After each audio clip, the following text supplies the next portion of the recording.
The question isn't that who is going to let me.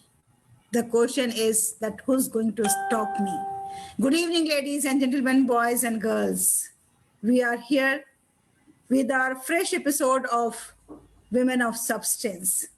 As you all know that nowadays we are celebrating International Women's Day, and this full 1 month celebration is dedicated to all those ladies who have struggled, strived, and who have achieved greater heights in their lives. And today we have another woman of substance, Mrs. Vijaya Lakshmi ji. Welcome to the show, ma'am. How are you? Good evening, Halima ji. I'm fine. Thank you so much for having me here. I have seen multiple programs of yours, and you are really honoring each and every woman. I'm so thankful for that. Thank you very much. Jahan Iman always believes in women empowerment. And although this is a general channel, we always highlight the women in different programs. Like we have permanent program with the name of Nari Tere Man Ki Baat. So Nari Tere Man Ki Baat, in this program, we always give the chance to the women of all the sections to speak up their mind. So Vijay Lakshmi ji, you are a woman of substance, and Jahan Iman has acknowledged your efforts, your contributions, your achievements. I would request you to kindly throw some light on your childhood, on your early life, and all your struggle. That's going to be a motivational story for all of us. Sure. Career growth and called career woman is actually a strange word these days with many of the women associates. Like they do not know like they have to be a career woman. They do not know what is career actually. In tier 2 cities or tier 3 cities, only tier 1 cities have all the benefits of getting the higher education, being in highlight and all that. I am Vijayalakshmi Raman. I'm basically from Coimbatore, and this is a tier 2 city. And it took for me 35 years to understand really what exactly I wanted in life. Though I always have one motto that I have to be learning one single thing, at least new every single day. I was going on reading, but I was not directed correctly. I was not going in the right direction. But after 2012, I would say, I started getting my direction. I became a Six Sigma Green Belt holder, and then I used my knowledge in my 2 decades of MNC experiences. So I actually have done multiple projects, and eventually I also have achieved my Lean Six Sigma Black Belt and also Master Black Belt. And sorry for intervention. What exactly is this? Okay. Yes. Black belt. Yeah. I have to explain about this.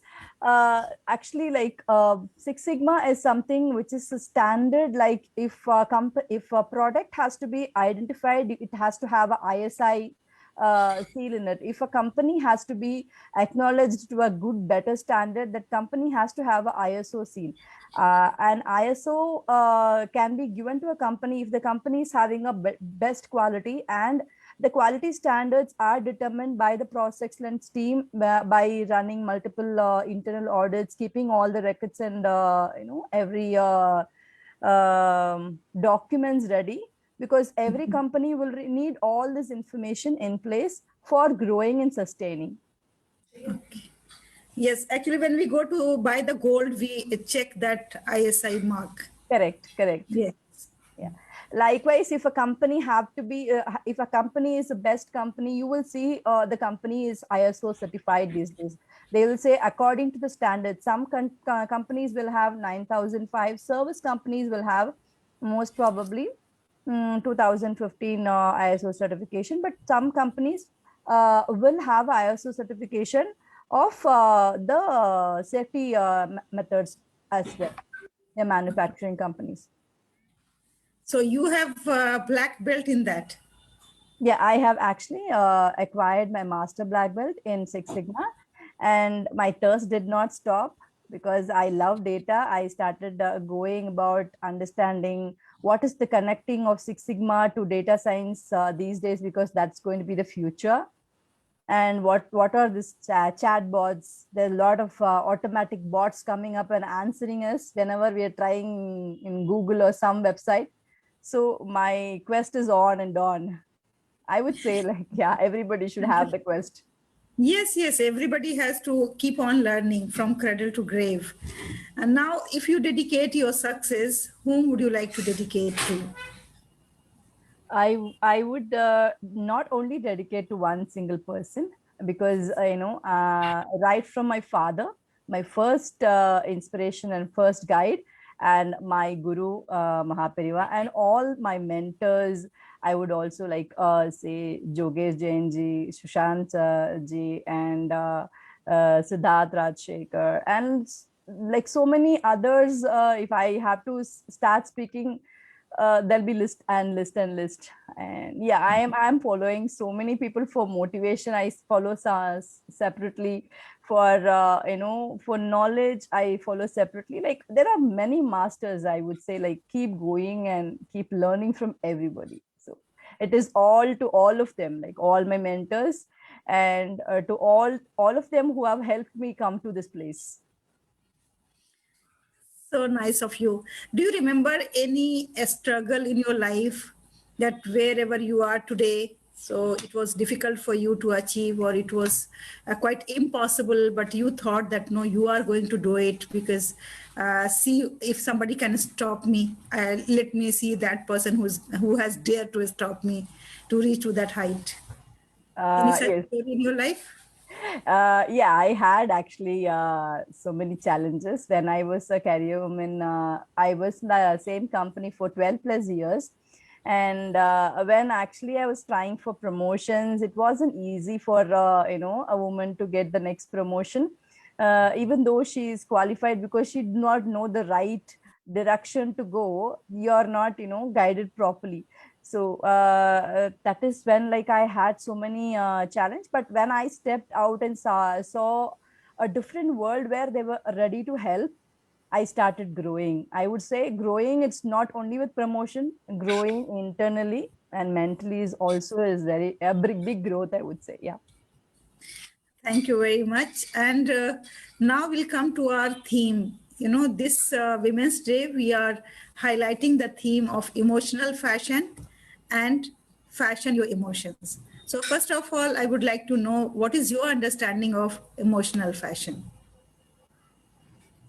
Emotional fashion actually is something which is very connected with the way of our expression towards our dressing styles. It could actually, for few people, be directly correlated, for few people be indirectly correlated. Some people actually will dress up very, dull and dim when they are low in their mood swings. They are directly correlated. But some people, like, for instance, if you take me for an example, I actually, when I'm low in my mood or energy, I immediately choose up the best dress of my wardrobe, and I pep myself up, so that that gives me a lot of confidence and motivation, and it actually, like, makes me march ahead. So that actually in both types, directly and indirectly correlated. It depends upon the person. So thank you very much. Now, you know, you mentioned that you dressed as per the occasion. You know, if you are not happy, then you always try to wear brighter clothes and then try to look cheerful and bright. Yeah. So, is that a dress or our appearance that makes us really happy from within, or that makes us more beautiful within? There are people who say that it's our inner beauty or inner happiness or inner health or inner peace of mind that gives us real happiness. Actually, inner health, inner happiness is perfectly the right word, I would say, which gives the happiness, because whatever there is inside only will be shown outside. But the dressing gives your extra confidence that actually makes you let your inner beauty show out, shine out. Yeah. So it is always a hand in hand win-win situation when you are having the inner beauty and a properly groomed attire. You are so confident to speak over. Yeah. Yeah, very beautiful. Now, coming to this argument that the people say that there are women, especially, although I would include men also, because I have seen men also having hundreds of clothes and then the pair of shoes and everything. Like they have the habit of hoarding the things. So the people say that it's harmful for our environment, for our sustainable development. What is your say on this? It's actually true. We can have selected good clothes, and we can always try when you're acquiring, like if you're planning to buy a few clothes, say 5 or 6 clothes, always it's good to give off a few of the non-used clothes to whoever is in a needy place. And it could be a home, it could be somebody in your neighborhood, or it could be even your cousin or a relative who might need it and it is not fitting you, and why you have that in your cupboard and storing the space. It is always good to have a decluttering of your environment. It's including the clothes and decluttering of our emotion, everything. Yeah. Thank you very much. This is a very noble thought and very pious act if we are going to help the people with our, if not with the new, even if the used clothes and used accessories and other things. And I have seen some people, they have the habit that if they are buying 3 sets of new clothes, so they give 3 sets of old clothes to someone who are in need. For them, maybe it's not of any use, but for others, it is of great use. So thank you very much for your such a noble thought. And now coming to the International Women's Day celebrations, and Jahan Eman is celebrating for full 1 month. We are highlighting the achievements and contributions of women. What is your preparation or resolution for this International Women's Day? My preparation and resolution is I would want to kind of help career women to refine and tell working professionals to understand they can also be a career woman. I would actually have some what to say, live call, or I can also have some messages note in my social media so that it can improve the awareness and make them understand they can also step up and they can go ahead in their life. So I would ask them to reach me personally for any questions. I'm here to help Yeah. them. Thank you. Thank you very much. And what's your message for all our sisters across our country, or I should say that globally? What is your message for all the sisters on this Women's Day? My special message will be uh, always stay head straight, strong, mentally and physically. You are very strong. You can always achieve whatever you think. Just that you have to focus and keep going. It's okay, like you're not doing it every single day for hours together. Every single day, 10 to 15 minutes of some learning or a half an hour of some learning will take us somewhere in future. So please learn something new all every day and always have some vision for you. It is not actually a sin to dream big. You can always have a bigger vision. You can think you want multiple degrees, and you can think I want a luxury car. You can think you want to have own something of your own, and you can work for that and you can always achieve it. Thank you very much. Thank you. Such a lovely message for all the sisters.